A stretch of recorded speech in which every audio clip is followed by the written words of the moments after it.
Operation Sindoor సమయంలో పాకిస్తాన్లోని కొన్ని నిర్దిష్ట లక్ష్యాలపై దాడులు చేయాలని పై స్థాయి నుంచి భారత నౌకాదళానికి ఆదేశాలు వెళ్లినట్లు తెలిసింది. కరాచీలోని పాకిస్తాన్ నేవీకి చెందిన యుద్ధ నౌకలు జలాంతర్గాములపై దాడులు చేయడానికి సిద్ధంగా ఉండాలని నిర్దేశించినట్లు సమాచారం. దాయాది దేశంలోని పలు ప్రాంతాలపై కూడా క్షిపణులతో దాడికి సమాయత్తం కావాలని నౌకాదళానికి ఆదేశాలు వెళ్లినట్లు జాతీయ మీడియా పేర్కొంది. అయితే నౌకాదళం దాడికి పూర్తి స్థాయిలో సిద్ధమైన తుది ఆదేశాలు మాత్రం రాలేదని తెలిపింది.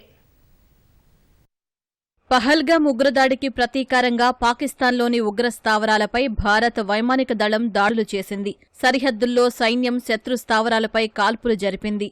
మోటారు షెల్స్ ను ప్రయోగించింది. భారత నౌకాదళం మాత్రం పాక్పై దాడులకు దిగలేదు.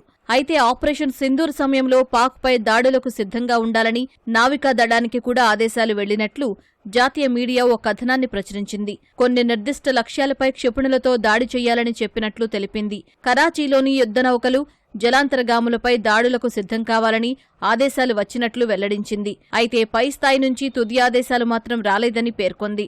ఆపరేషన్ సింధూర్ సమయంలో పూర్తి స్థాయిలో నావికాదళం దాడులు చేసి ఉంటే ఇరు దేశాల మధ్య ఘర్షణలు తీవ్ర స్థాయికి చేరి ఉండేవనే అభిప్రాయం వ్యక్తం చేసింది.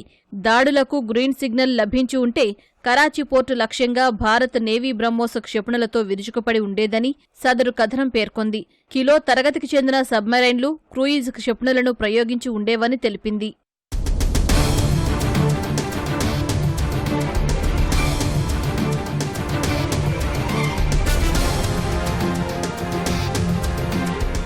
ఆపరేషన్ సింధూర్ సమయంలో పాకిస్తాన్ నేవీకి చెందిన యుద్ధ నౌకలు, డెస్ట్రాయర్లు కరాచీ పోర్టులోనే ఉన్నాయని జాతీయ మీడియా పేర్కొంది.